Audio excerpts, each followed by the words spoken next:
Middle east में Saudi अरब और Israel America के सबसे प्रमुख और बड़े सहयोगी हैं। इसके बाद जॉर्डन, यूएई, बहरीन, कतर वो मुस्लिम देश हैं जहां पर अमेरिका की अच्छी पैठ है। लेकिन गाजा युद्ध ने मिडिल ईस्ट में अमेरिका के सारे समीकरण बिगाड़ दिए, क्योंकि अमेरिका सालों से सऊदी अरब और इजराइल की दोस्ती कराने में लगा हुआ था। लेकिन हमास के हमले की वजह से उसकी सारी मेहनत पर पानी फिर गया और अब हिजबुल्लाह के प्रमुख हसन नसरल्लाह की मौत के बाद ईरान लगातार खाड़ी और अरब देशों को इजराइल और अमेरिका के खिलाफ भड़काने में लगा हुआ है।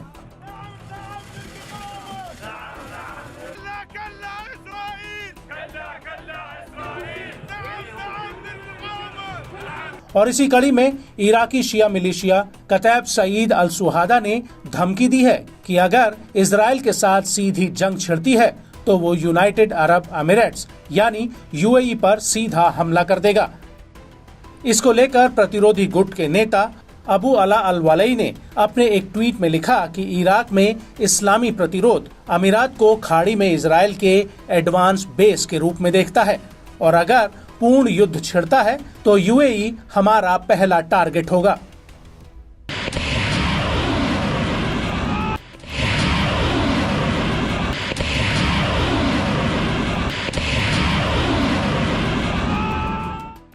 प्रतिरोधी समूह का कहना है कि इराक में इस्लामिक प्रतिरोध की मिसाइलें और ड्रोन्स जो इजराइल के भीतर तक पहुंच चुकी है, वो आसानी से वैकल्पिक जगहों पर इजराइल के ठिकानों पर आसानी से हमला कर सकती हैं।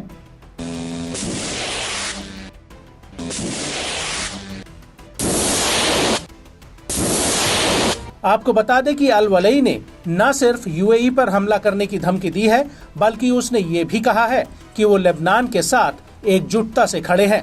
साथ ही वो गाजा में हमास और यमन के हूती को हर तरह से मदद देंगे। इराकी गुट ने ये भी धमकी दी है कि वो अमेरिका, इजराइल और यूएई के हितों पर हमला कर सकते हैं।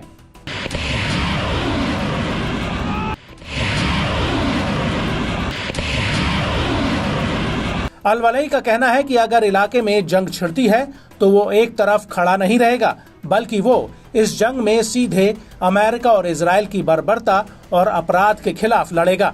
और नसरल्लाह को लेकर वलई ने कहा कि मैंने नसरल्लाह से वादा किया था कि अगर आपके 1000 लड़ाके शहीद होंगे तो हम आपको 1 लाख जवान मुहैया कराएंगे। ये कोई अतिशयोक्ति या अतार्किक बात नहीं है।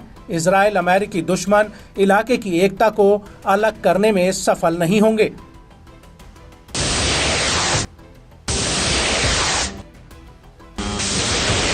प्रतिरोधी गुट के नेता का ये भी दावा है कि प्रतिरोधी गुट ने अभी तक अपनी सिर्फ 50% ताकत का इस्तेमाल किया है और इराकी मिलिशिया के पास हिजबुल्लाह और हूती के जैसी ही ताकत है। अमेरिका को लेकर प्रतिरोधी समूह ने कहा कि हमने 10 साल की लड़ाई में अमेरिका को शर्मसार करके अपने यहाँ से खदेड़ दिया और हम उन्हें एक बार फिर से इराक, सीरिया और पश्चिमी एशिया से बाहर कर देंगे। और अगर युद्ध छिड़ता है तो अमेरिका इराक में बंधक है। हमारी ताकत खाड़ी और दूसरी जगहों पर अमेरिकी ठिकानों तक पहुंच सकती है। इस इलाके में अमेरिका और इजराइल के सभी हित प्रतिरोधी गुट के लिए वैध टारगेट होंगे, खासतौर से यूएई, जिसे हम इजराइल की सबसे पहली ऑपरेशन इकाई मानते हैं। ऐसे हालातों में यूएई हमारा पहला टारगेट होगा।